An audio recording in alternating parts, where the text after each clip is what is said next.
तो आइए बच्चों, अब हम लोग एटॉमिक रेडियाई को पीरियोडिक टेबल में अरेंज करने का तरीका सीखते हैं। व्हाइट बोर्ड को अगर आप देख रहे होइएगा तो टॉपिक का नाम ही है trend of atomic radii in periodic table. ये पीरियोडिक टेबल का तीसरा लेक्चर है। सबसे पहले व्हाइट बोर्ड को अगर आप देखिए तो यहाँ हमने रेडियाई को लेफ्ट टू राइट अरेंज करने का कोशिश किया है। लिखा हुआ है कि स्टेटमेंट कि जब आप पीरियोडिक टेबल में लेफ्ट टू राइट मूव करते हो किसी भी पर्टिकुलर पीरियड में तो रेडियाई डिक्रीज होती है क्योंकि जेड स्टार इंक्रीज होता है। हमने एक सेकंड पीरियड एलिमेंट लिया है, lithium, beryllium, boron, carbon, nitrogen, oxygen, fluorine, neon. हमने थोड़ा जेड स्टार अपने फर्स्ट वीडियो में हमने जेड स्टार कैलकुलेट करना आपको बताया भी था। हमने उसी कैलकुलेटेड वैल्यू को लिथियम के लिए लिखा है 1.30 और बेरिलियम के लिए 2.05। वैसे ही आप बोरोन का, कार्बन का, नाइट्रोजन का, ऑक्सीजन का, फ्लोरीन का कैलकुलेट कर सकते हो। कॉन्सेप्ट यहाँ अगर आप एक बार अगेन रीड करेंगे तो ये बता रहा है कि लेफ्ट टू राइट जाने पर रेडियाई डिक्रीज होती है क्योंकि जेड स्टार इंक्रीज होता है। ये देखिए दो का हमने कैलकुलेट किया है। बेरिलियम का जेड स्टार बड़ा है, लिथियम से जेड स्टार बड़ा है, तो मतलब अट्रैक्टिव फोर्स मैग्नीट्यूड वाइज बड़ा होगा। लेक्चर फर्स्ट जो हमारा था वीडियो उसमें हमने जेड स्टार के बारे में कमेंट किया हुआ है। तो अगर आप रेडियाई देखो अभी बस 1 मिनट के लिए आप नियोन भूल जाना। तो आइए रेडियाई अगर आप देखिए तो लिथियम, लिथियम के बाद बेरिलियम, बेरिलियम के बाद boron, carbon, nitrogen, oxygen, fluorine. Generally बच्चों का सोचना होता है कि सर नियोन तो लास्ट पे आना चाहिए, लेकिन आपने नियोन को यहाँ सबसे बड़ी रेडियाई में क्यों अरेंज किया हुआ है? तो लिथियम से लेकर फ्लोरीन तक हमने कोवलेंट रेडियाई मेजर किया है। नियोन कभी भी कोवलेंट रेडियाई मेजर नहीं करेगा, ये ऑलवेज वैंडरवाल रेडियाई मेजर करेगा और वैंडरवाल रेडियाई कोवलेंट रेडियाई से बड़ी होती है, इसलिए नियोन आपका नंबर 1 पे आ गया। ये लास्ट पोजीशन को ऑक्यूपाई नहीं किया। अब अगर मान लीजिए लिथियम से लेकर फ्लोरीन तक कोवलेंट रेडियाई है और नियोन हमारा वैंडरवाल रेडियाई है। अगर मान लीजिए इन सारे का वैंडरवाल रेडियाई मेजर करने को देता तब नियोन को लास्ट में ही जाना था, क्योंकि लिथियम से लेकर नियोन तक जो आप रेडियाई मेजर कर रहे हो वो सारे वैंडरवाल रेडियाई होते, लेकिन यहाँ दो डिफरेंट कॉन्सेप्ट के रेडियाई को कंपेयर किया गया है। लिथियम से फ्लोरीन तक हमारा कोवलेंट रेडियाई है, नियोन कोवलेंट रेडियाई मेजर कर नहीं सकती और वैंडरवाल रेडियाई मैग्नीट्यूड वाइज बड़ा होता है कोवलेंट रेडियाई से, इसलिए नियोन ने पहली पोजीशन रेडियाई में ऑक्यूपाई किया और फ्लोरीन हमारा लास्ट का पोजीशन ऑक्यूपाई कर रहा है। अब अगर हम लोग व्हाइट बोर्ड को देखें तो हम पीरियोडिक टेबल के टॉप टू बॉटम की बात कर रहे हैं किसी पर्टिकुलर ग्रुप में। जैसे हमने फर्स्ट ग्रुप लिखा है lithium, sodium, potassium, rubidium, caesium, francium. हमने एक स्टेटमेंट यहाँ पर मेंशन किया है कि अगर आप पीरियोडिक टेबल में टॉप टू बॉटम किसी पर्टिकुलर ग्रुप में मूव कर रहे हो तो इनकी वैल्यू बढ़ती है। इनकी वैल्यू बढ़ने के कारण आपका रेडियाई इंक्रीज होता है। इनकी वैल्यू इंक्रीज होती है इसलिए रेडियाई इंक्रीज होता है। जैसे हमने कुछ कॉन्फ़िगरेशन मेंशन किए हैं और बाद बाकी उसी की बिहाफ पर हमने एक कॉन्सेप्ट भी ड्रॉ कर लिया है। जैसे लिथियम आ जाइए 2 और 1, तो ये 2 ऑर्बिट यूज कर रहा है तो n बराबर 2 होगा। ये 2 8 1 3 ऑर्बिट यूज कर रहा है तो n बराबर 3 हो जाएगा। ये n बराबर 4 हो जाएगा। अगला n बराबर 5, अगला n बराबर 6, अगला n बराबर 7। और जब हम एटॉमिक रेडियाई बता रहे थे तो हमने आपको बताया था कि सेंटर ऑफ न्यूक्लियस से वैलेंस इलेक्ट्रॉन का जो डिस्टेंस होता है वो एटॉमिक रेडियाई होती है। तो यह सेंटर ऑफ न्यूक्लियस से वैलेंस इलेक्ट्रॉन का जो डिस्टेंस होगा उसमें यह मेजरमेंट n बराबर 7 वाली सबसे बड़ी आएगी, इसलिए फ्रांसियम का रेडियाई लिथियम के रेडियाई से सबसे बड़ा होगा। वैसे फ्रांसियम रेडियो एक्टिव एलिमेंट होता है, इसलिए हम लोग जनरली सीजियम तक की बात करते हैं। तो अगर हम रेडियाई एरेंज करें इनका तो उसके करेक्ट पैटर्न को अभी हम सामने रिप्रेजेंट कर रहे हैं। अब आइए फर्दर हम जरा व्हाइट बोर्ड की तरफ आए तो हमने ग्रुप 1 के एलिमेंट्स को एटॉमिक रेडियाई का जो कॉन्सेप्ट पढ़ा था उससे अरेंज किया है। तो caesium, rubidium, potassium, sodium, lithium. Caesium सबसे बड़ी रेडियाई, लिथियम सबसे स्मॉलेस्ट रेडियाई।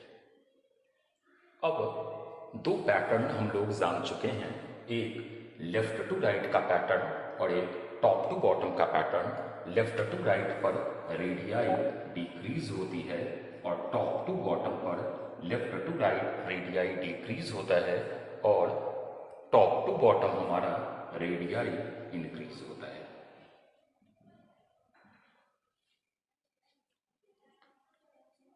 इस कॉन्सेप्ट को अगर आप पूरे पीरियोडिक टेबल पे लगाइए तो ग्रुप 1 की रेडियाई सबसे बड़ी रेडियाई होगी। ग्रुप 1 का रेडियाई सबसे बड़ा होगा और ग्रुप 17 का रेडियाई सबसे छोटा होगा, क्योंकि जब आप लेफ्ट टू राइट जाते हो तो रेडियाई कमता है, तो आप लिथियम से फ्लोरीन की तरफ जाएंगे तो रेडियाई कमेगा। तो फ्लोरीन का radii group 18 van der Waals radii measure करते हैं, इसलिए इस लिस्ट में इंक्लूड नहीं किया गया है। तो अगर आप देखिए तो फ्लोरीन की रेडियाई, अब पूरे पीरियोडिक टेबल पे अगर हम इस कॉन्सेप्ट को लगाए तो सीजियम का रेडियाई सबसे बड़ा होगा और फ्लोरीन का रेडियाई सबसे छोटा होगा। अगेन एक बार जरा रिपीट करें हम अपनी बातों को। लेफ्ट टू राइट जाने पर रेडियाई डिक्रीज होती है, टॉप टू बॉटम आने पर रेडियाई इंक्रीज होता है।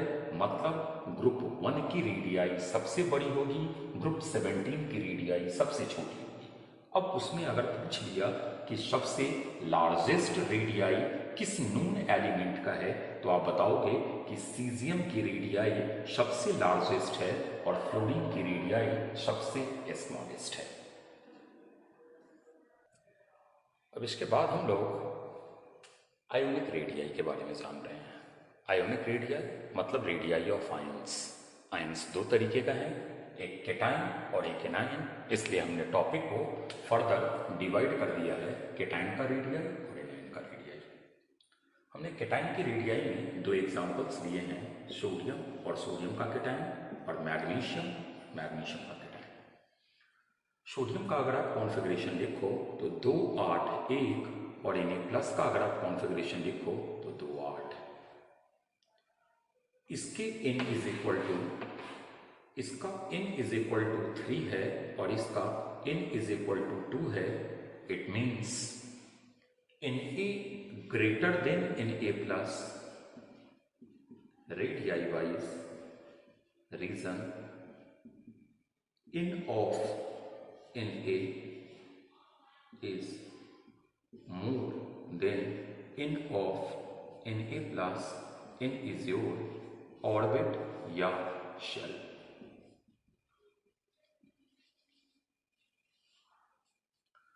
सिमिलरली आप एक सेकेंड एग्जाम्पल पे आ जाइए, Mg और Mg2+, तो आप Mg 2 8 2 और Mg2+ 2 8, फिर आप देखिए तो N इज इक्वल टू 3 और यहाँ पर N is equal to 2। It means Mg greater than Mg2+ radii wise. इन दो एग्जाम्पल्स को अगर आप देखिए तो एक कॉन्सेप्ट आया हमारे पास कि केटाइंस की रेडियाई ऑलवेज स्मॉलर होती है अपने पेरेंटल एटम से। पेरेंटल एटम इट मीन्स जिनसे वो बने होते हैं। केटाइंस की रेडियाई ऑलवेज स्मॉलर होती है केटाइन की रेडियाई ऑलवेज स्मॉलर होती है अपने पेरेंटल एटम से, मतलब जिनसे वो मिलकर बने होते हैं। एक जरा और एग्जांपल देख ले।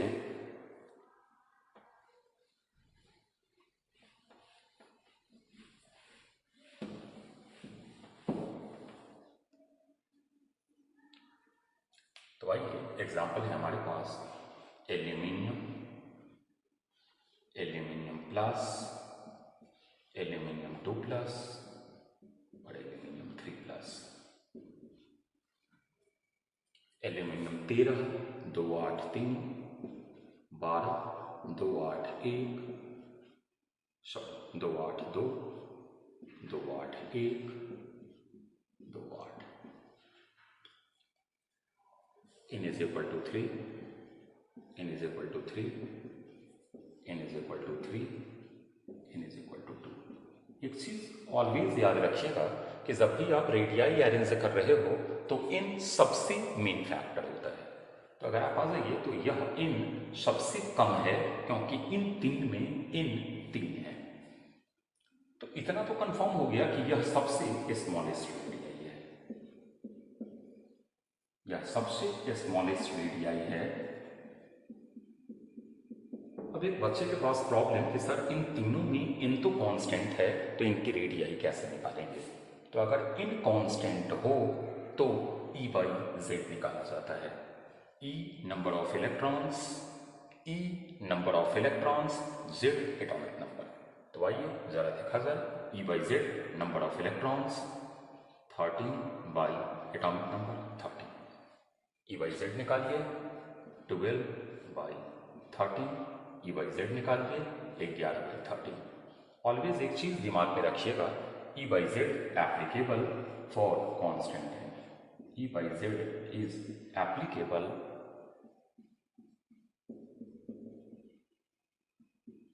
For given n। अगर इन चेंज हो रहा होगा तो फर्स्ट रेडियाई को इनसे अरेंज करना है, जिनकी इन वैल्यू बढ़ी उनकी रेडियाई बढ़ी। अगर इन कांस्टेंट आ जाए तो आप E बाई जेड का आइडिया लो। अब अगर E बाई जेड का आप आइडिया लीजिएगा तो सबसे बड़ी E बाई जेड एल्यूमिनियम का आएगा, उसके बाद वाला E by Z Al plus का आएगा, उसके बाद वाला E by Z Al2 plus का आएगा। मतलब सबसे बड़ी रेडियाई एल्यूमिनियम का है। एल्यूमिनियम के बाद Al प्लस की रेडियाई, Al प्लस के बाद Al2 प्लस और सबसे छोटी रेडियाई Al3 प्लस का। Al3 प्लस की रेडियाई E बाई जेड से अरेंज नहीं की गई है। Al3 प्लस का रेडियाई इन सबसे कंपेयर किया गया है। इनके लिए Al3 प्लस का इन कम था, इसलिए Al3 प्लस की रेडियाई भी कम आई। अब एक चीज आपने देखा होगा कि E बाई जेड रेडियाई के डायरेक्टली प्रोपोर्शनल है। E by Z directly proportional to radii. और E बाई जेड आप तभी अप्लाई करोगे, बार बार हम बोल रहे हैं कि E बाई जेड वहीं अप्लाई करना है जहां इनका मैग्नीट्यूड कांस्टेंट हो। वेरिएबल इन के लिए हम इन से रेडियाई अरेंज करते हैं, उनके लिए E by Z find out नहीं करते हैं। अगर एक चीज आप देखो तो एक और कॉन्सेप्ट निकल करके आया है कि केटाइन पर जितना ज्यादा चार्ज है उनकी रेडियाई उतनी ही छोटी है। केटाइन पर जितना ज्यादा चार्ज है उनकी रेडियाई उतनी ही छोटी है। मतलब याद रखना है कि radii directly proportional to 1 by positive charge. जितना ज्यादा पॉजिटिव चार्ज होगा रेडियाई उतना ही छोटा होगा। तो केटाइन की रेडियाई के लिए हमने 2-3 बातें आपको बताया है कि पहले आप इन चेक कर दीजिए। अगर इन आइडिया दे जाए रेडियाई के लिए तो E बाई जेड अप्लाई नहीं करना है। अगर इन आइडिया नहीं दे रहा है तो आप E बाई जेड अप्लाई करो, फिर E बाई जेड से हमें आइडिया मिल जाएगा कि रेडियाई किसकी बड़ी है, क्योंकि E बाई जेड रेडियाई के डायरेक्टली प्रोपोर्शनल होती है। अब हमने एनाइन का रेडियाई लिया है तो एनाइन के लिए हमने 4 एग्जाम्पल्स यहाँ नोट किए हैं। इन चारों एग्जाम्पल में अगर आप देखिए तो इन कांस्टेंट है, दैट इज वाई हमने इस चारों एग्जाम्पल का E बाई जेड कैलकुलेट किया। अब अगर E बाई जेड आप निकालोगे तो सबसे बड़ी E बाई जेड इसकी आएगी, और E बाई जेड रेडियाई के डायरेक्टली प्रोपोर्शनल होता है, मतलब इनकी रेडियाई से इन माइनस का रेडियाई बड़ा, इन माइनस से इन 2 माइनस का रेडियाई बड़ा, और इन 2 माइनस से इन 3 माइनस का रेडियाई बड़ा। मतलब radii directly proportional to E by Z, ये ट्रू है। लेकिन नेगेटिव चार्ज के लिए एक चीज चेंज हो गया कि नेगेटिव चार्ज जितना ज्यादा बढ़ रहा है रेडियाई उतनी ही ज्यादा है, मतलब radii directly proportional to extent of negative charge.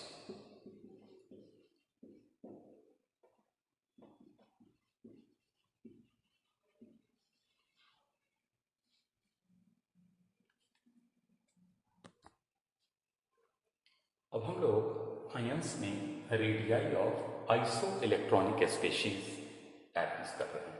Iso electronic वैसे स्पेशीज, वैसे आयंस जिनमें नंबर ऑफ इलेक्ट्रॉन्स सेम हो।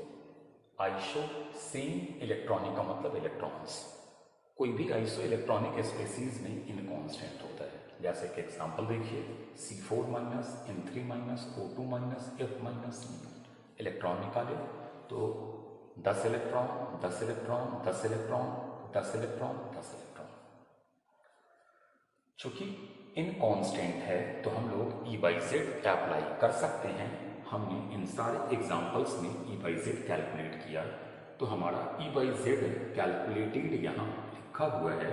हमने इससे अगर ऑब्जर्व किया रिजल्ट को तो C4 माइनस का E बाई जेड सबसे बड़ा होगा, इसलिए रेडियाई C4 माइनस की सबसे बड़ी होगी और नियॉन का रेडियाई सबसे छोटा होगा। फिर हमने एक सेकेंड एग्जांपल लिया आइसो इलेक्ट्रॉनिक में ही, Al3 plus, Mg2 plus, Na plus और नियॉन। हमने ऑब्जर्व किया E बाई जेड अगर हम कैलकुलेट कर रहे हैं, इलेक्ट्रॉन्स सारे में 10 ही हैं, तो ये 10/13, ये 10/12, ये 10/11 और ये 10/10। अगर आप देखोगे तो इसका E बाई जेड सबसे बड़ा आएगा। तो रेडियाई देखिए, neon Na plus, Mg2 plus और Al3 प्लस। अगर आप बहुत ऑब्जर्व कीजिए इस रिजल्ट को केयरफुली, तो आपने एक चीज क्या देखा होगा कि इसका एटॉमिक नंबर कम है और रेडियाई बड़ी है। यहाँ पर भी अगर आप देखिए तो इसका एटॉमिक नंबर ज्यादा है, रेडियाई छोटी है। मतलब for isoelectronic species, for isoelectronic radii inverse related to atomic number. जिनकी एटॉमिक नंबर जितनी छोटी होगी उनका रेडियाई उतना ही बड़ा होगा।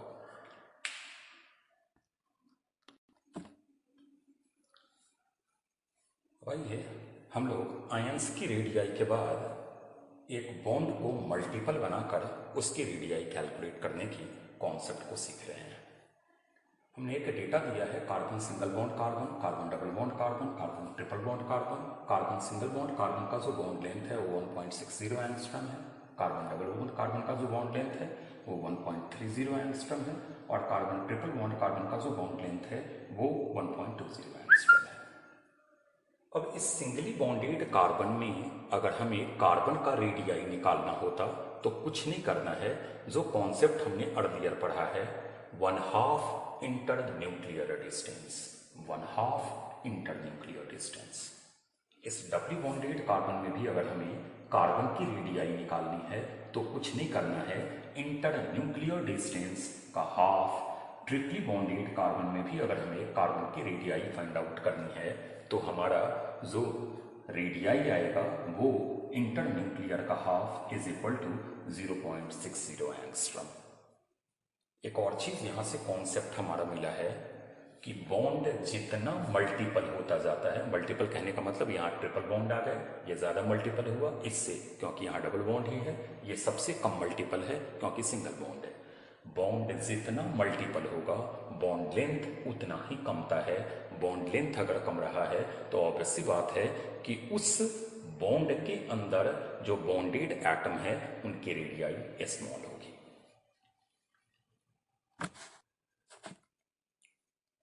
अब H+ जो हमारा होता है वो सबसे स्मॉलेस्ट केटाइन होता है, और जो H- होता है वो हमारा सबसे स्मॉलेस्ट एनाइन होता है। H+ सबसे स्मॉलेस्ट केटाइन है और H- सबसे स्मॉलेस्ट एनाइन है। ये हमारे पूरे रेडियाई का एक कॉन्सेप्ट था। अभी अगले ये में हम डी ब्लॉक का भी एक एबनॉर्मल ट्रेंड है वो थोड़ा सा डिस्कस कर देंगे। फिर उसकी डिटेल से डी ब्लॉक का जो है वो डी ब्लॉक इंडिविजुअल चैप्टर में स्टडी करेंगे। अभी जो हम लोग एक ट्रेंड पीरियोडिक टेबल का था वो हम लोगों ने जान लिया। हमने आपको बताया कि अगर रेडियाई अरेंज करना है तो एट फर्स्ट आपको इन ऑब्जर्व करना होता है। जिसकी इन बड़ी होती है उसकी रेडियाई कांस्टेंट है। अगर इन कांस्टेंट है तभी E/Z का कॉन्सेप्ट लगाने जाओ। पॉजिटिव चार्ज जितना बढ़ेगा रेडियाई उतना ही स्मॉलर होगा, नेगेटिव चार्ज जितना बढ़ेगा रेडियाई उतना ही बड़ा होगा। मल्टीपल बॉन्ड जितना ज्यादा हो रहा है बॉन्ड लेंथ उतना ही कमेगा, रेडियाई उसकी उतनी ही स्मॉलर होगी।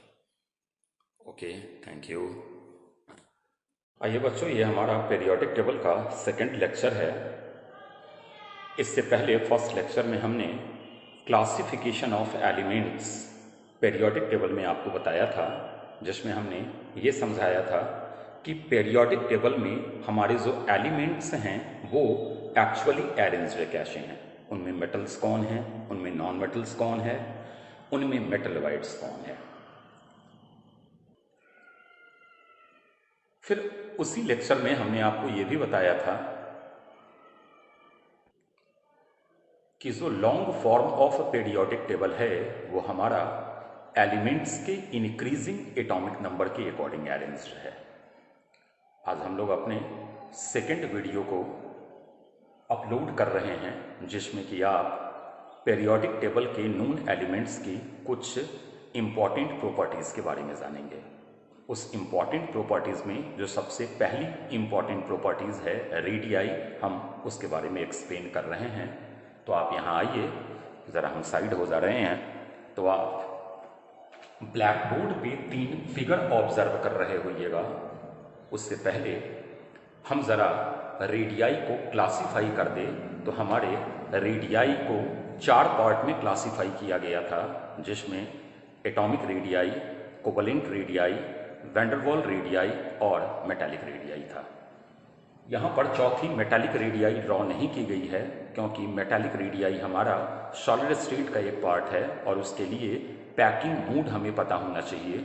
उसके बारे में अभी हम लोगों ने कुछ जाना नहीं है, तो हमने अभी उसे स्किप कर दिया है, मेटालिक रेडियाई को छोड़ दिया है और हम इस 3 रेडियाई को, जिससे हमारी पूरी ऑलमोस्ट पीरियोडिक टेबल डिस्कस्ड हो जाएगी, उसको यहाँ एक्सप्लेन करने की कोशिश किया है। तो आइए, अगर आप ब्लैक बोर्ड को ऑब्जर्व कर पा रहे होइएगा तो पहले आप फिगर को केयरफुली ऑब्जर्व कर लें। फिर हम आते हैं सबसे फर्स्ट एटॉमिक रेडियाई पे। एटॉमिक रेडियाई, अगर आप फिगर को बहुत केयरफुली ऑब्जर्व करें तो आप देख रहे होंगे एटॉमिक रेडियाई में कि हम सेंटर ऑफ न्यूक्लियस से वैलेंस शेल का जो डिस्टेंस है हमने उसे बताया है कि एटॉमिक रेडियाई है। मतलब अगर कोई एटॉमिक रेडियाई को डिफाइंड करने के लिए आपको बताए या बोले तो आप बताइएगा कि सेंटर ऑफ न्यूक्लियस से वैलेंस शेल का जो डिस्टेंस है वह डिस्टेंस हमारा एटॉमिक रेडियाई कहलाता है। और एटॉमिक रेडियाई इस प्रिंसिपल क्वांटम नंबर के इंक्रीज होने से इंक्रीज होता है। इसका मतलब हुआ कि अगर किसी एलिमेंट का वैलेंस इलेक्ट्रॉन फर्स्ट ऑर्बिट में है और किसी एलिमेंट का दूसरे एलिमेंट का वैलेंस इलेक्ट्रॉन सेकंड ऑर्बिट में है तो सेकंड ऑर्बिट वाले की रेडियाई बड़ी होगी फर्स्ट ऑर्बिट वाले से, क्योंकि atomic radii principal quantum number के डायरेक्टली प्रोपोर्शनल और एटॉमिक रेडियाई का डेफिनेशन सेंटर ऑफ न्यूक्लियस से वैलेंस शेल के बीच का डिस्टेंस। ये हमारा एटॉमिक रेडियाई है। सिंपली अगर इसे आपको याद रखना है तो आप सिंपल यह चीज सोचिएगा कि जिनकी प्रिंसिपल क्वांटम नंबर n बड़ी है उसकी एटॉमिक रेडियाई भी बड़ी होगी। अब हम आते हैं सेकेंड कोवेलेंट रेडियाई पे। फिगर आपके सामने ड्रॉ है। अभी ये दो एक दूसरे को टच कर रहे हैं। अभी परेशान नहीं होना है कि आपने सर ऐसा फिगर क्यों बनाया है, ये आगे हम लोग बॉन्डिंग में एक्सप्लेन करेंगे कि ये फिगर ऐसा ड्रॉ क्यों है। कंडीशंस पे आते हैं तो फॉर कोवेलेंट रेडियाई पहले आप यहाँ फिगर को देखिए तो जो एटम यहाँ है वही एटम हमने यहाँ भी लिया है। Atoms must be in gaseous phase, मतलब ए और ए का फिजिकल स्टेट गैसियस होना चाहिए और वो सिंगली बॉन्डेड होनी चाहिए। सिंगली बॉन्डेड का मतलब इनके बीच में मात्र 2 इलेक्ट्रॉन की शेयरिंग होनी चाहिए, जो सिंपली यहाँ रिप्रेजेंट किया हुआ है। अब अगर आ जाइए आप इस फिगर को केयरफुली ऑब्जर्व करो तो स्टेटमेंट देखिएगा कि यह एक्स वाई एक तरीके से किसी एक सर्किल का डायमीटर है। हमने उसे बॉन्ड लेंथ ऑफ A2 बोला है, मतलब यह A2 है और ये वाला लाइन जो आप देख रहे हैं this one is your bond length और ये बॉन्ड लेंथ का मेजरमेंट XY। मान लीजिए कि अगर ये मेजर होकर के E आ रहा है तो आप बताएंगे कि A2 का बॉन्ड लेंथ स्मॉलर A है। अब ये अगर डायमीटर है तो मैथमेटिकल फॉर्मूले से हमें पता है कि डायमीटर का हाफ जो होता है वो रेडियाई होता है और हमें A2 में इस A का कोवेलेंट रेडियाई मेजर करना है। तो radii of A is equal to हमने आपको बताया कि यह XY का हाफ है। अब अगर आप इस फिगर को आप थोड़ा और केयरफुली ऑब्जर्व कीजिए तो यह न्यूक्लियस से इस न्यूक्लियस के बीच का डिस्टेंस है, मतलब कोवेलेंट रेडियाई डिफाइंड होती है 1/2 into inter nuclear distance. Inter nuclear distance का मतलब इन दो के बीच के न्यूक्लियस का जो डिस्टेंस है उसका आधा कोवेलेंट रेडियाई कहलाती है। हमने आपको पहले एटॉमिक रेडियाई बताया, फिर हमने आपको कोवेलेंट रेडियाई बताया। कोवेलेंट रेडियाई में हमने 2 कंडीशंस को फॉलो किया है और आगे हमने कहा है कि ए और ए का गैसेस फेज में होना जरूरी है, इनका सिंगली बॉन्डेड होना जरूरी है।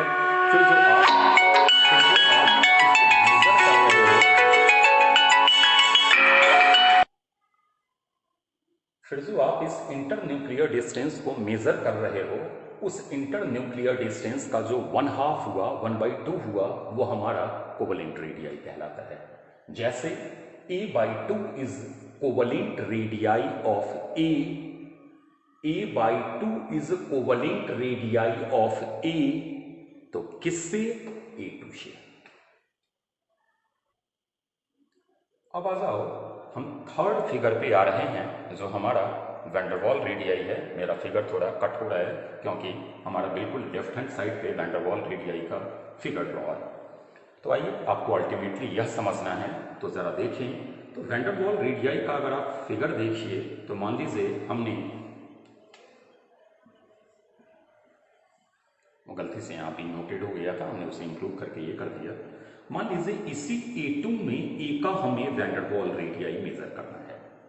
इस A2 का भी हमने कोवेलेंट रेडियाई मेजर किया। अब इसी A2 में हमें A का वैन डर वाल रेडियाई मेजर करना है।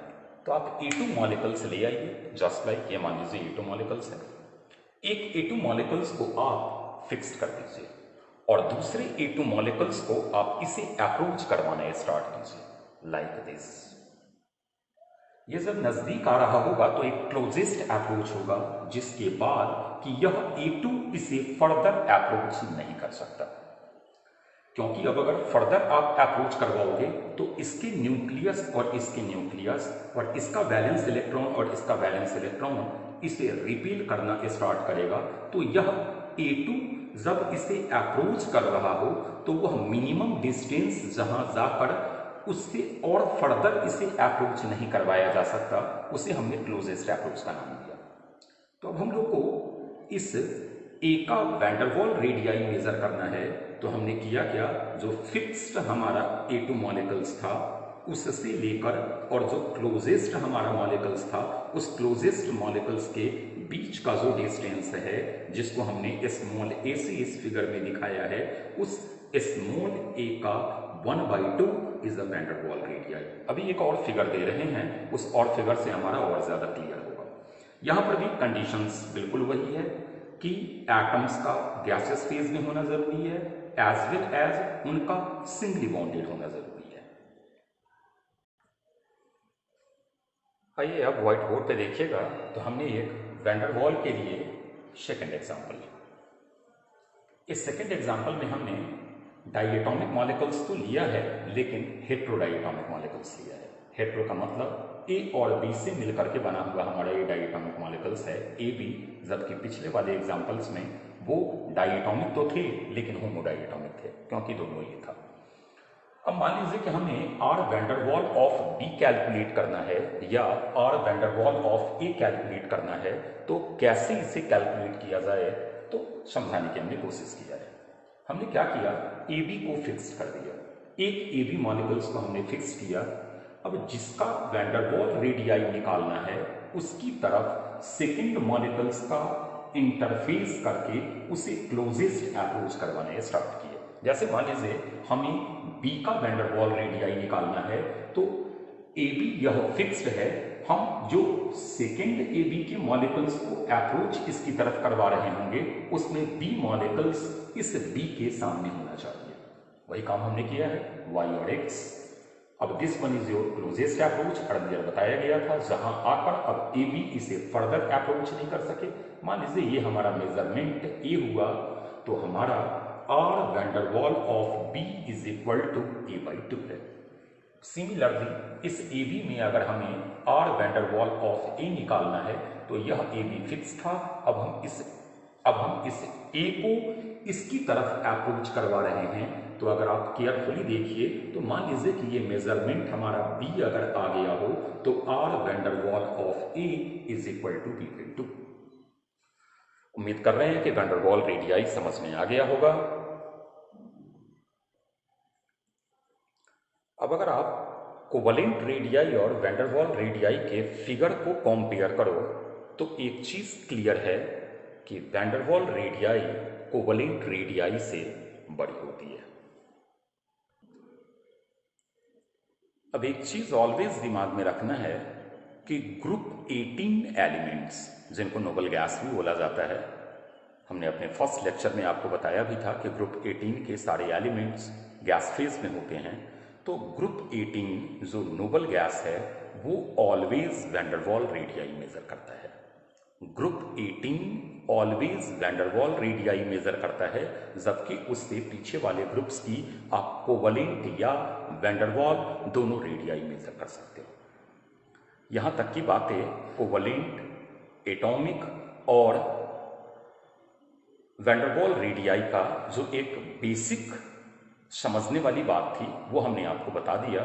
उम्मीद कर रहे होंगे कि यह 3 रेडियाई से आप परिचित हो गए होंगे कि यह 3 रेडियाई एक्चुअली किस तरीके से ड्रॉ किया जाता है या उनकी बेसिक कॉन्सेप्ट्स क्या हैं।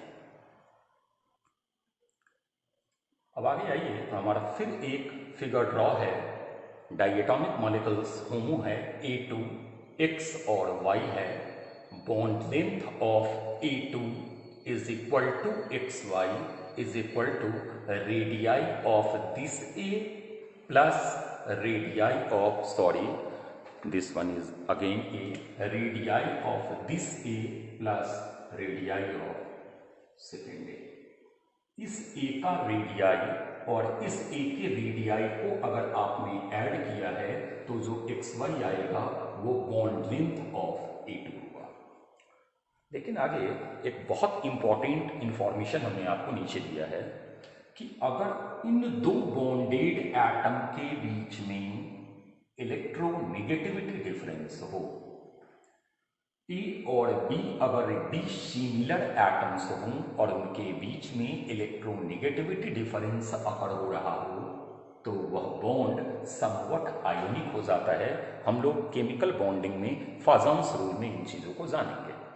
फिलहाल अभी हमने आपको बताया कि अगर यह दो डिफरेंट एटम्स हैं जिनके बीच में इलेक्ट्रोनेगेटिविटी डिफरेंस अगर हो रहा है, अगर A is not equal to A, मतलब ये A तो ये भी होना चाहिए, और A और B के बीच में एक इलेक्ट्रोनेगेटिविटी डिफरेंस अगर हो रहा हो तो हमने आपको बताया कि यह बॉन्ड समवट आयोनिक हो जाएगा और तब जो आप बॉन्ड लेंथ कैलकुलेट कीजिएगा वो छोटा आएगा। और तब जो आप बॉन्ड लेंथ मेजर करोगे वह बॉन्ड लेंथ शॉर्टर आएगा एज एक्सपेक्टेड। आप जितनी उम्मीद कर रहे होंगे कि इसकी बॉन्ड लेंथ इतनी आनी चाहिए, सपोज कर दीजिए आप एक्सपेक्ट करोगे कि AB मॉलिक्यूल्स का बॉन्ड लेंथ 12 पिकोमीटर होना चाहिए या 12 सेंटीमीटर होना चाहिए, उससे अब आपकी मेजरमेंट कम आएगी। और तब ऐसे सिचुएशन में जो हम लोग बॉन्ड लेंथ कैलकुलेट करते हैं वो इस गिवन फॉर्मूला से कैलकुलेट करते हैं। जैसे ये डायग्राम देखिए, इस डायग्राम में हमने A और B दो डिफरेंट एटम लिया है, कंडीशन मेंशन भी कर दिया है कि इलेक्ट्रोनेगेटिविटी डिफरेंस है A और B के अमंग। अब अगर हम बॉन्ड लेंथ ऑफ AB निकालें तो बॉन्ड लेंथ ऑफ AB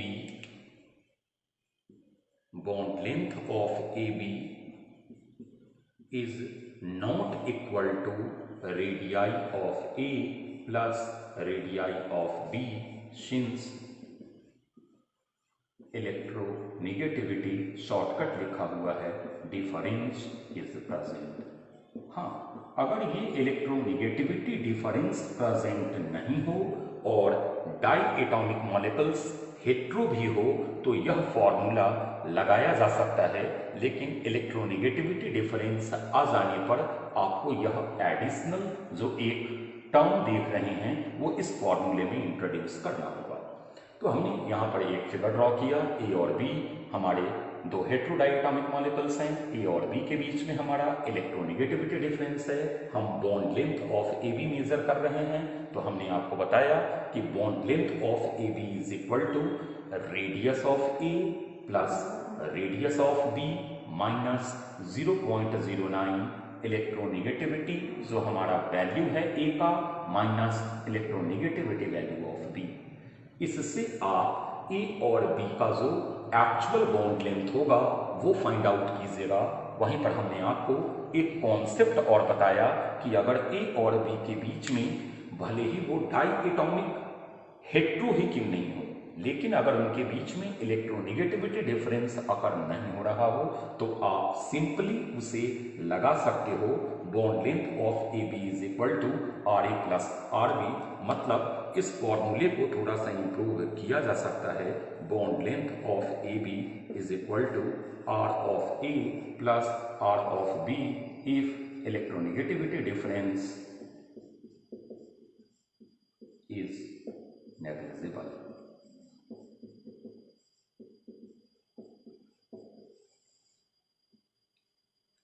हम लोग अब जरा इन जो तीन कॉन्सेप्ट पढ़े हैं, बॉन्ड लेंथ जाने हैं, रेडियाई जाने हैं, इन पर कुछ एक दो क्वेश्चंस देख लेते हैं, फिर हम लोग इसके आगे बढ़ते हैं।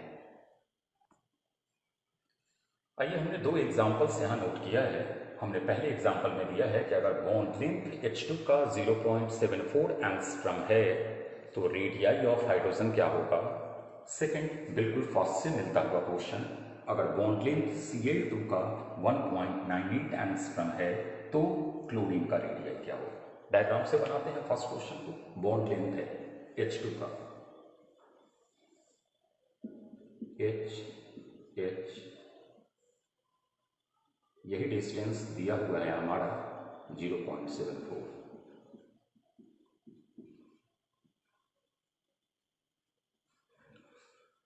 और वैसी बात है कि ये डायमीटर है किसी एक सर्कल के लिए, तो radii of hydrogen is equal to 0.74 divided by 2 is equal to 0.37 angstrom. Similarly अगर आप यहां आ जाइए तो फिर हम सिमिलर फिगर ड्रॉ करते हैं। Cl ये टच हो रहा है, ये जो हमारा बॉन्ड लेंथ है ये है 1.98 एंगस्ट्रम। हमें radii of chlorine find out करना है, तो 1.98 divided by 2 is equal to 0.99 angstrom. ये हम लोगों ने बॉन्ड लेंथ से रेडियाई कैसे फाइंड आउट करते हैं या रेडियाई से बॉन्ड लेंथ कैसे फाइंड आउट करते हैं, इस पर रिलेटेड दो इजी क्वेश्चंस डिस्कस किया है। अब एक थर्ड क्वेश्चन भी देख लेते हैं। आइए हम लोग एक थर्ड क्वेश्चन पे आ रहे हैं। हमारा कार्बन क्लोरीन सिंगल बॉन्ड है, उसका बॉन्ड लेंथ CCl4 मॉलिक्यूल्स के लिए दे दिया है 1.76 एंगस्ट्रॉम है। तो पूछ रहा है कि रेडियाई ऑफ कार्बन कितना होगा।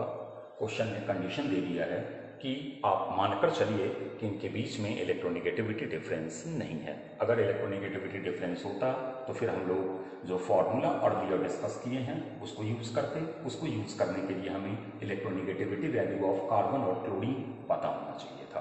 अभी पढ़े नहीं है, दैट इज वाई कंडीशन भी हमारा क्वेश्चन जो पढ़ा हुआ टॉपिक है उसी को होल्ड कर रहा है कि इनके बीच इलेक्ट्रोनेगेटिविटी डिफरेंस नहीं है। तो आइए कार्बन और क्लोरीन, अगर फिगर आप देखो CCl4 CCl4 CCl4 यही दे दिया है। कोई भी मान लीजिए इसे दे दिया हो, इसको दे दिया हो, इसको दे दिया हो, इसको दे दिया हो, ये आपको उसने अवेलेबल कर दिया है कि बॉन्ड लेंथ जो है वो 1.76 एंगस्ट्रॉम और ये इज इक्वल टू हो जाएगा radii of carbon plus radii of chlorine 1.76 angstrom is equal to chlorine का रेडियाई अभी आपने फाइंड आउट किया है 0.99 एंगस्ट्रॉम। तो radii of carbon is equal to 1.76 angstrom minus 0.99 angstrom is equal to 0.77 angstrom.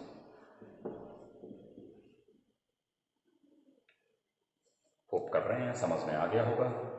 Simple question था। अगर carbon और chlorine के बीच इलेक्ट्रोनेगेटिविटी डिफरेंस होता फिर आप ये जो फॉर्मूला लगाए हो ये हम यूज नहीं कर सकते थे।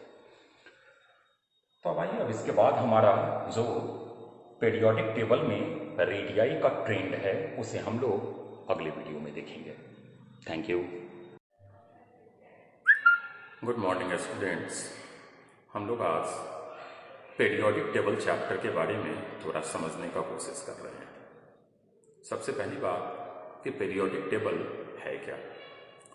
तो केमिस्ट्री में जितने नोन एलिमेंट्स थे उन नोन एलिमेंट्स को अरेंज करने के लिए डिफरेंट साइंटिस्ट ने अपने डिफरेंट कॉन्सेप्ट्स को यूज किया था। उस डिफरेंट कॉन्सेप्ट से हमारे पास डिफरेंट पीरियोडिक टेबल निकल करके सामने आया था। उन डिफरेंट पीरियोडिक टेबल्स में जो सबसे अच्छी पीरियोडिक टेबल हमारी मानी गई थी वो था हमारा long form of periodic table. Long form of periodic table कुछ डिमेरिट्स को कंटेन करने के बावजूद अभी तक की एक्सेप्टेबल हमारी अरेंजमेंट ऑफ एलिमेंट्स है। तो आइए जरा long form of periodic table के बारे में थोड़ा सा समझने का कोशिश कर रहे हैं। Long form of periodic table में अगर आप देखिए तो 7 हॉरिजेंटल रोज हैं। 7 हॉरिजेंटल रोज हैं जिनको टॉप टू बॉटम अरेंज किया गया है।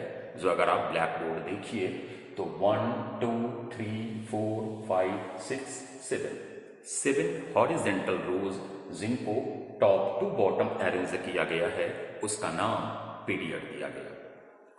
फिर अगर आप आ जाइए तो आप लेफ्ट टू राइट अगर जा रहे होंगे तो आप ऑब्जर्व कर रहे होइएगा 1 2 3 4 5 अप टू 18 तक। तो यह जो 18 वर्टिकल कॉलम्स थे उन वर्टिकल कॉलम्स को ग्रुप का नाम दिया गया।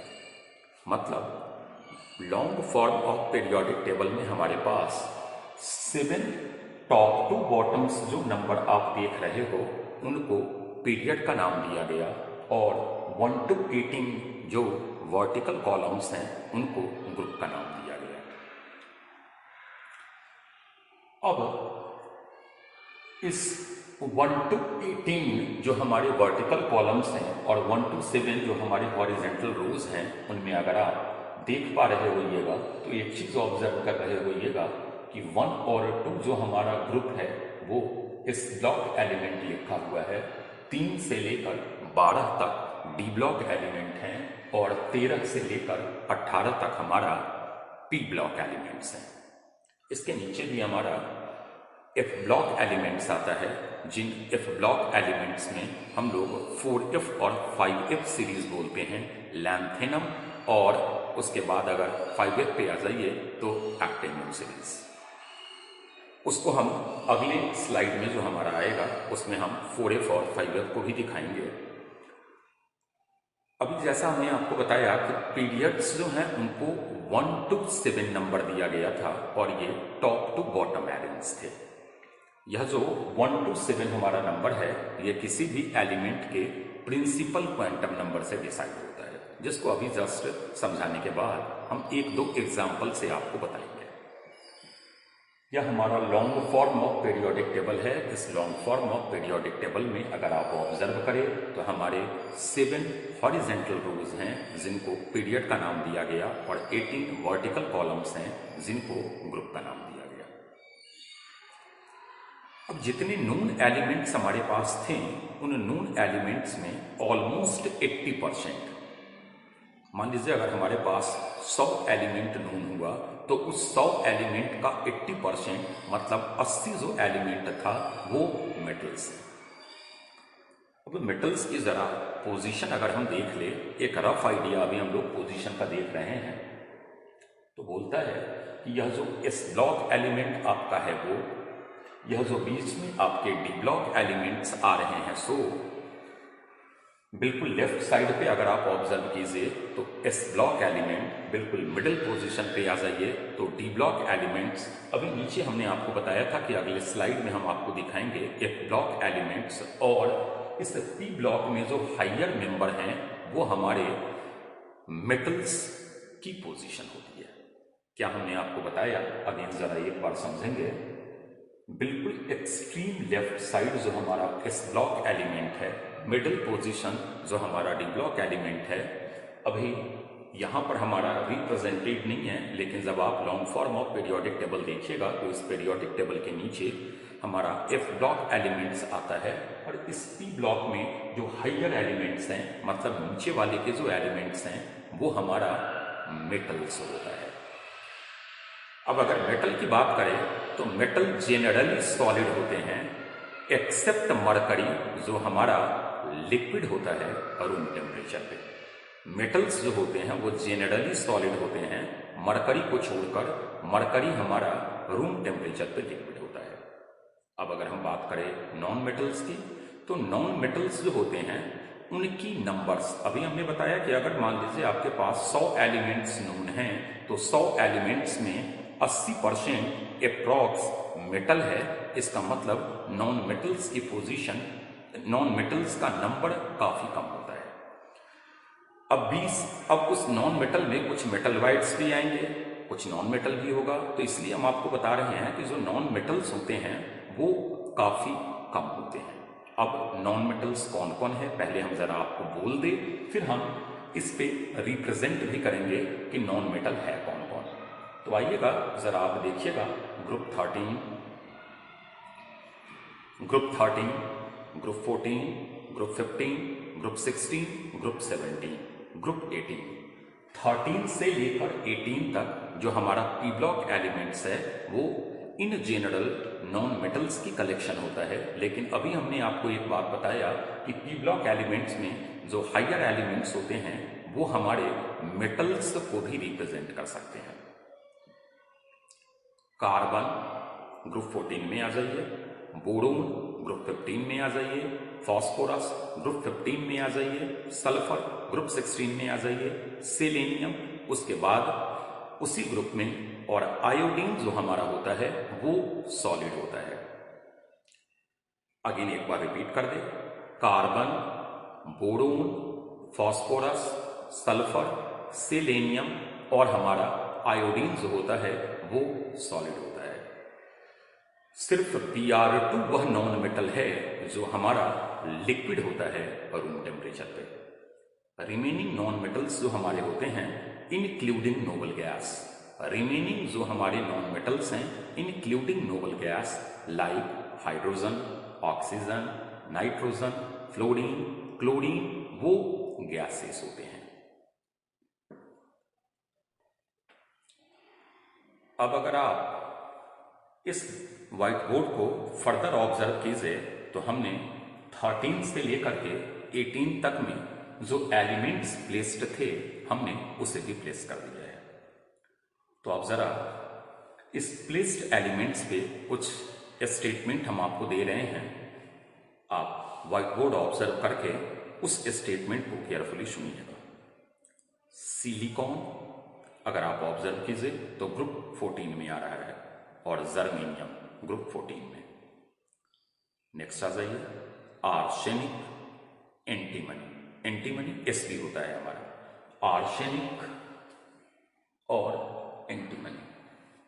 नेक्स्ट आ जाइए, हमने ग्रुप 14 में आपको बताया, फिर हमने आपको अगला ग्रुप 15 में बताया। फिर आ जाइए ग्रुप 16 में तो टेल्यूरियम, ग्रुप 16 में आ जाइए तो टेल्यूरियम। यह मेटलवाइड्स होते हैं। क्या क्या हमने आपको कहा ये जरा आप देखेंगे। सिलिकॉन, जर्मेनियम ये हमारा ग्रुप 14 में आ रहा है। ग्रुप 15 में अगर आप आ जाइए तो आर्सेनिक और एंटीमनी, और ग्रुप 16 में आ जाइए तो टेल्यूरियम, ये हमारा मेटलवाइड्स है। लेकिन कुछ साइंटिस्ट ग्रुप 13 से बोरोन को, ग्रुप 16 से पोलोनियम को और ग्रुप 17 से एस्टेटाइन को भी मेटलवाइड्स की कैटेगरीज में इंक्लूड करते हैं। अगेन जरा जो हमने अपनी बातों को कहा था उसे हम रिपीट कर लें। हम लोग long form of periodic table के बारे में स्टडी कर रहे हैं। Long form of periodic table में 7 हॉरिजेंटल रोज हैं जिनको पीरियड का नाम दिया गया, 18 वर्टिकल कॉलम्स हैं जिनको ग्रुप का नाम दिया गया। जो हमारी पीरियड है वो 1 to 7 number top to bottom हमारा लिखा गया है, और जो हमारे ग्रुप्स हैं वो 1 to 18 लेफ्ट टू राइट लिखा गया है। नेक्स्ट अगर आप आ जाइए तो हमने आपको बताया कि जितने नून एलिमेंट्स हैं उन नून एलिमेंट्स में मोस्टली मेटल्स हैं।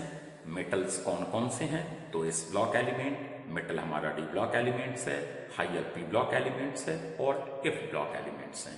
जनरली मेटल्स जो हमारे होते हैं वो सॉलिड होते हैं। मरकरी हमारा लिक्विड होता है रूम टेम्परेचर पे। नॉन मेटल्स की अगर हम बात करें तो हमने आपको बताया था कि नॉन मेटल्स जो होते हैं उनकी नंबर्स काफ़ी कम हैं। नॉन मेटल्स हमारा ग्रुप 13 से लेकर ग्रुप 18 तक आता है।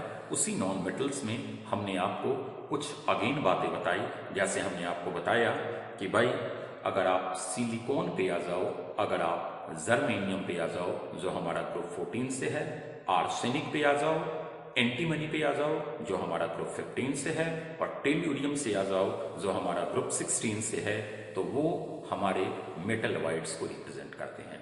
मेटलवाइड्स जिनका डुअल कैरेक्टर मेटल की तरह भी यूज होते हों और जो नॉन मेटल की तरह भी यूज होते हों। फिर आगे हमने आपको बताया कि हमारे ग्रुप 13 से बोरोन, नेक्स्ट आ जाइए तो ग्रुप 16 से पोलोनियम और ग्रुप 17 से एस्टेटाइन, इसे भी बाद में मेटलवाइड्स की कैटेगरीज में इंक्लूड किया गया था।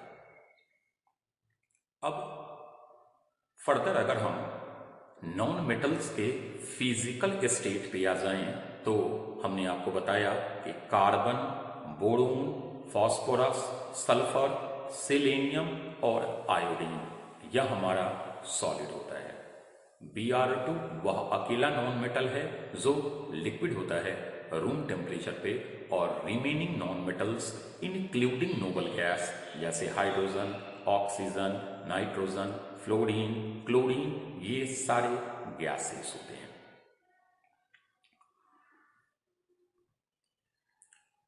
अब अगर आप फर्दर व्हाइट बोर्ड को ऑब्जर्व कर रहे होइएगा तो कुछ लाइंस आपको हाईलाइटेड लाइंस मिलेंगे। क्या है वो हाईलाइटेड लाइंस, जो जरा उसे हम देख लें। तो हाईलाइटेड में अगर आप आइएगा तो aluminium, gallium, indium, thallium group 13 से। ग्रुप 14 से आ जाइए तो एसएन और पीबी, और ग्रुप 15 से आ जाइए तो बिस्मथ। तो ये जो हाईलाइटेड किया गया है ये हमारा पुअर मेटल्स होता है। जस्ट अर्लियर हमने आपको बताया था कि कुछ हैवियर एलिमेंट्स पी ब्लॉक की साइड में हैं जो मेटल्स को रिप्रेजेंट कर रहे हैं। तो हमने उसमें आपको बताया जो हाईलाइटेड किया हुआ है वो हमारे पुअर मेटल्स को रिप्रेजेंट कर रहे हैं। अब इसमें अगर आप केयरफुली ऑब्जर्व कीजिएगा तो ग्रुप 13 का बोरोन हमने बताया था कि बाद में कुछ ग्रुप ऑफ साइंटिस्ट ने इसे मेटल वाइड की कैटेगरीज में लिया था। मतलब अगर आप ग्रुप 13 में आ जाइए तो बोरोन का मेटालिक और नॉन मेटालिक दोनों कैरेक्टर है। बाद बाकी अगर यहां से आप आ जाइए तो ये हमारे पुअर मेटल्स की तरह यूज होते हैं। फिर अगर आप आ जाइए ग्रुप 14 में आ जाओ तो प्योर नॉन मेटल सिर्फ कार्बन है, क्योंकि सिलिकॉन और जर्मेनियम पे अगर आप आइएगा तो सिलिकॉन और जर्मेनियम जस्ट हमने ऊपर आपको नॉन मेटल्स की कैटेगरीज में रखा था। सिमिलरली अगर आप आ जाइए ग्रुप 15 में तो आप सिर्फ बिस्मथ को देख रहे होइएगा कि ये पुअर मेटल की कैटेगरीज में आ रहा होगा। तो ग्रुप 15 से हमारा एस और एसबी मेटल वाइड्स की कैटेगरीज में आया था। तो प्योर मेटल्स हमारे नॉन मेटल्स हमारे एन और पी बन रहे हैं। फिर ग्रुप 16 में आ जाइए तो केयरफुली अगर आप ऑब्जर्व करोगे तो हमने ऑलमोस्ट सारे को नॉन मेटल्स की कैटेगरीज में रखा हुआ है। अलग बात है कि हमारा ग्रुप 16 से टेल्यूरियम जो होता है वो मेटल वाइड की कैटेगरीज में आता है। ग्रुप 17 अगर आप एस्टेटाइन को छोड़ दीजिए, बाद में हमने आपको बताया था कि भाई कुछ ग्रुप ऑफ साइंटिस्ट थे उन्होंने पोलोनियम को भी हमारा मेटल वाइड्स की कैटेगरीज में लिया था। अगर आप ग्रुप 17 में आ जाइए तो एक बाद के अकॉर्डिंग एस्टेटाइन हमारा मेटल वाइड्स है, नहीं तो ऑलमोस्ट सारे नॉन मेटल्स हैं। ग्रुप 18 में भी आ जाइएगा तो ऑलमोस्ट सारा नॉन मेटल्स है हमारा। अब अगर आप बहुत केयरफुली ऑब्जर्व कीजिएगा तो हमारी वो बातें आपको समझ में आएंगी कि नून एलिमेंट्स के 80% अप्रॉक्स मेटल्स हैं। ये पूरा मेटल का साइड, डी ब्लॉक जो सेंट्रल पार्ट है ये पूरा मेटल का साइड। पी ब्लॉक में भी अगर आप देख रहे होइएगा तो पी ब्लॉक में पुअर मेटल्स आ रहे हैं, कुछ मेटल वाइड्स भी आ रहे हैं, और नीचे हमारा डी और एफ ब्लॉक एलिमेंट जो है वो हमारा अगेन मेटल की कैटेगरीज में आता है। ये हमने एलिमेंट्स को हमने पेरियोडिक टेबल में अरेंज किया है, जिसमें हमारा division S block, D block और पी ब्लॉक की बिहाफ पर आया है। पता होगा आप लोगों को कि अगर वैलेंस इलेक्ट्रॉन इस सबशेल में इंटर कर रहा हो तो उसे हम लोग एस ब्लॉक एलिमेंट बोलते हैं। अगर वैलेंस इलेक्ट्रॉन डी सबशेल में जा रहा हो तो उसे डी ब्लॉक एलिमेंट बोलते हैं, और अगर valence electron P block element में जा रहा हो तो उसे पी ब्लॉक एलिमेंट बोला जाता है। अब अगर इन चीजों को आप और ऑब्जर्व कर पा रहे होइएगा तो आप देख पा रहे होइएगा boron 5, carbon atomic number 6, nitrogen atomic number 7, oxygen atomic number 9, 8, fluorine atomic number 9, neon atomic number 10। मतलब modern form of periodic table atomic number based है। Modern form of periodic table को इंक्रीजिंग एटॉमिक नंबर पर arrange किया गया था। 5, 6, 7, 8, 9, 10, 13, 14, 15, 16, 17, 18। चूंकि हमने left side पर एलिमेंट्स अभी नोट नहीं किया है, अगर आप लेफ्ट साइड के एलिमेंट्स को भी ऑब्जर्व करेंगे तो वो भी हमारे इंक्रीजिंग एटॉमिक नंबर पर ही अरेंज किया गया है। हम लोग अब जरा एक नेक्स्ट इंपॉर्टेंट टॉपिक को समझ रहे हैं जो हमारा स्क्रीनिंग इफेक्ट या सील्डिंग इफेक्ट के नाम से जाना। अगर आप व्हाइट बोर्ड को केयरफुली ऑब्जर्व कर पा रहे होइएगा तो दो फिगर्स बने हुए हैं।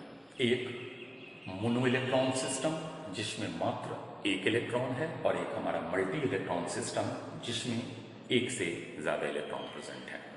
हम लोग पहले इस मोनो इलेक्ट्रॉन सिस्टम की बात करते हैं, फिर हम लोग मल्टी इलेक्ट्रॉन सिस्टम पे आएंगे।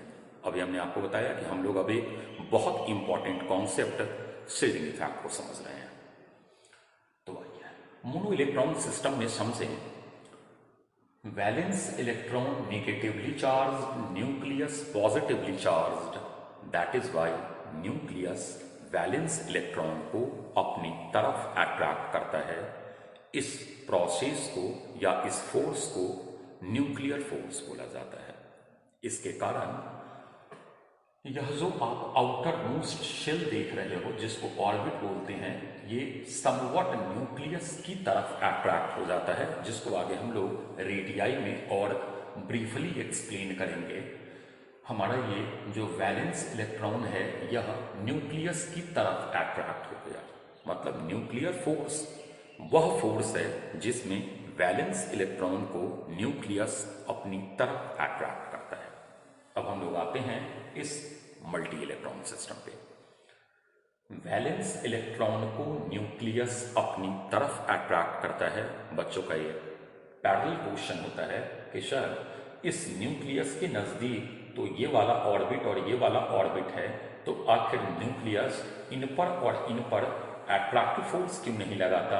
ये इतना दूर वाला इसी पर क्यों अट्रैक्टिव फोर्स अप्लाई करता है? तो आप पढ़े हुइएगा बोर्स मॉडल से कि जो इनर ऑर्बिट होते हैं उनकी एनर्जी कम होती है। एनर्जी कम होने के कारण वो स्टेबल ज्यादा होते हैं, जबकि जो हमारा वैलेंस इलेक्ट्रॉन होता है वह अपनी ऑक्टेट या ड्यूप्लेट कॉम्प्लीट नहीं किए हुए होता है, एज वेल एज उनकी एनर्जी भी ज्यादा होती है। वह उसे अनस्टेबल बनाता है। अनस्टेबल बनाने के कारण कोई भी एक्सटर्नल डिस्टरबेंस उसी इलेक्ट्रॉन पर अप्लाई होता है। तो आइए इस वैलेंस इलेक्ट्रॉन को न्यूक्लियस ने अपनी तरफ अट्रैक्ट किया। इस फोर्स को हम लोगों ने अभी न्यूक्लियर फोर्स का नाम दिया था। अब जैसे ही यह इलेक्ट्रॉन इस न्यूक्लियस की तरफ अट्रैक्ट होने लगेगा, कुछ ऐसा मोमेंट भी आएगा जब ये इनर इलेक्ट्रॉन के समवट मोर क्लोज हो जाएगा, मतलब थोड़ा ज्यादा नजदीक हो जाएगा। जैसे ही यह वैलेंस इलेक्ट्रॉन इस इनर इलेक्ट्रॉन के समवट मोर क्लोज होगा, इस इनर इलेक्ट्रॉन और वैलेंस इलेक्ट्रॉन के बीच एक रिपल्सिव फोर्स लगने लगेगी। पहले इस वैलेंस इलेक्ट्रॉन पर एक अट्रैक्टिव फोर्स लग रहा था जो न्यूक्लियस ने अप्लाई किया था।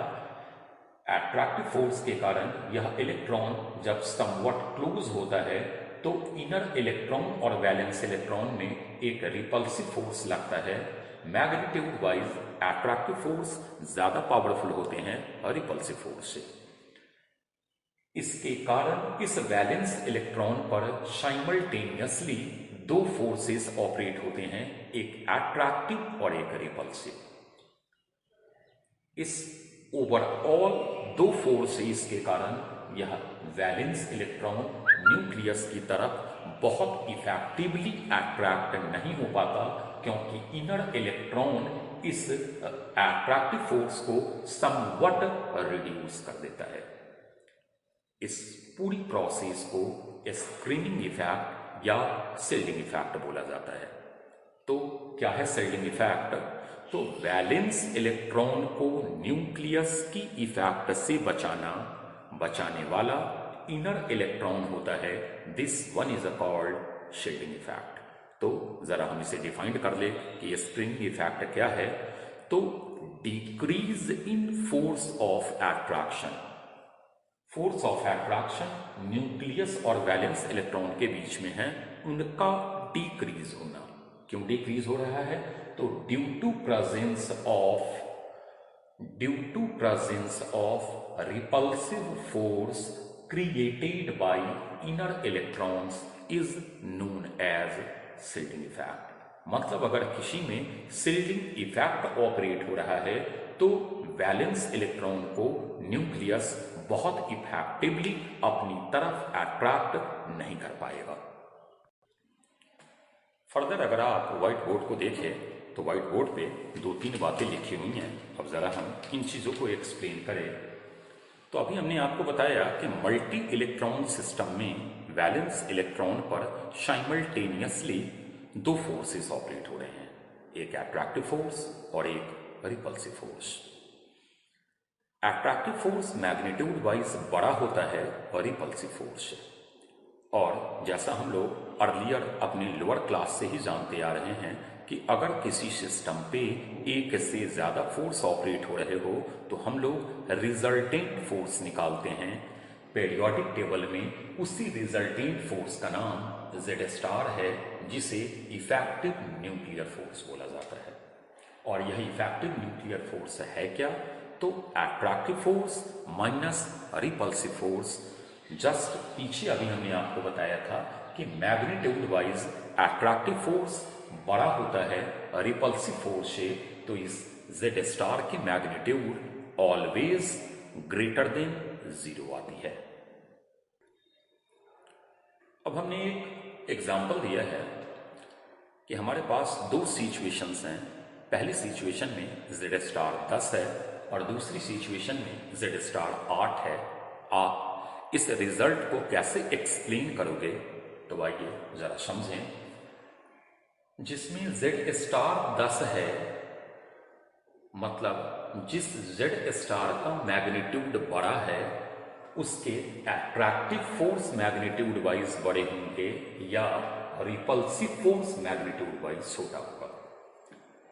जिस जेड स्टार का मैग्नीट्यूड बड़ा, उसका मतलब कि उसके अट्रैक्टिव फोर्स बड़े हैं या रिपल्सिव फोर्स छोटा है। अगर अट्रैक्टिव फोर्स बड़ा है तो न्यूक्लियस वैलेंस इलेक्ट्रॉन पर ज्यादा पावरफुल अट्रैक्टिव फोर्स ऑपरेट कर रहा है, मतलब इनर इलेक्ट्रॉन्स के प्रोटेक्ट करने की एबिलिटी समवट कमजोर है। तो अगर किसी का जेड स्टार बड़ा है तो वो पैरेलल हमें इस चीज को भी एक्सप्लेन कर रहा है कि बड़े वाले जेड स्टार पे अट्रैक्टिव फोर्स मैग्नीट्यूड वाइज बड़ा है रिपल्सिव फोर्स। अब हमने जस्ट एक सेकेंड फॉर्मूला और लिखा है। जेड स्टार जो इफेक्टिव न्यूक्लियर फोर्स है वो हमारा जेड माइनस सिग्मा होता है। इस फॉर्मूले से जेड स्टार कैलकुलेट करना डिफिकल्ट होता है, तो हमने एक सेकेंड फॉर्मूला लिखा, Z star is equal to Z minus sigma. Z is your atomic number, जो एलिमेंट है उस एलिमेंट का एटॉमिक नंबर क्या होता है वो हमारा जेड होता है, और this one is your shielding constant. हमने शेल्डिंग कांस्टेंट इनके लिए लिखा है 0.35, एक इलेक्ट्रॉन के लिए, n-1 के लिए 0.85, एक इलेक्ट्रॉन के लिए, n-2, n-3 एक्सेट्रास के लिए 1 पर इलेक्ट्रॉन। कुछ एग्जांपल्स पे हम लोग जरा इस शेल्डिंग कांस्टेंट की वैल्यू निकालेंगे और फिर जेड स्टार क्या है वो कैलकुलेट करते हैं। हमने 3 एग्जाम्पल लिया है, लिथियम, बेरिलियम और बोरोन। हमने इनमें जेड स्टार कैलकुलेट करने की कोशिश की है। Lithium atomic number 3, configuration 2-1, atomic number 4, configuration 2-2, atomic number 5 2-3। Shielding effect valence electron पे लगना है, तो इस इलेक्ट्रॉन पे शेल्डिंग का कॉन्सेप्ट लगना है। तो शेल्डिंग लगाएगा कौन? तो यह इनर इलेक्ट्रॉन, इसके रिस्पेक्ट में ये इनर इलेक्ट्रॉन n-1 है और n-1 के लिए एक इलेक्ट्रॉन का स्क्रीन कांस्टेंट 0.85 होता है, तो 2 इलेक्ट्रॉन के लिए 2 × 0.85 इज इक्वल टू 1.70। तो Z star atomic number minus screening constant या shielding constant is equal to 1.30। अब आगे हम लोग बेरिलियम पे 2 और 2, इस 2 इलेक्ट्रॉन को हमने स्प्लिट कर दिया एक और एक में। तो अगर इस एक पे आइए तो इस एक पर शेल्डिंग इफेक्ट लगना है। यह n-1 के 2 इलेक्ट्रॉन और n के 1 इलेक्ट्रॉन के कारण, तो screen constant is equal to 1 × इनके लिए 0.35 एक ही इलेक्ट्रॉन है, प्लस n-1 में 2 इलेक्ट्रॉन × 0.85 कैलकुलेट किया, जेड स्टार 1.95 आ गया। और बोरोन फर्दर 2 और 3, इस वैलेंस इलेक्ट्रॉन को यह n वाला 2 इलेक्ट्रॉन और n-1 वाला 2 इलेक्ट्रॉन प्रोटेक्ट करेगा। तो हमने स्क्रीन कांस्टेंट निकाला इस 2 इलेक्ट्रॉन के लिए 2 × 0.35 और इस 2 इलेक्ट्रॉन के लिए 2 × 0.85, जेड स्टार 2.60। मतलब एक चीज आपने ऑब्जर्व किया है कि long form of periodic table में लिथियम से आप बेरिलियम जाओ या बेरिलियम से आप बोरोन जाओ, जेड स्टार इंक्रीज हो रहा है। और अगर जेड स्टार इंक्रीज होगा, इट मीन्स अट्रैक्टिव फोर्स का मैग्नीट्यूड बढ़ेगा और अगर अट्रैक्टिव फोर्स का मैग्नीट्यूड बढ़ेगा तो रेडियाई हम जितना एक्सपेक्ट कर रहे हैं उससे समवट कम ही आएगा। तो आज के लिए ये फर्स्ट हमारा classification of modern form of periodic table या long form of periodic table था। अब इनमें जो हमारे बॉन्ड लेंथ वगैरह हैं उनको हम अगले वीडियो में आपको समझाएंगे।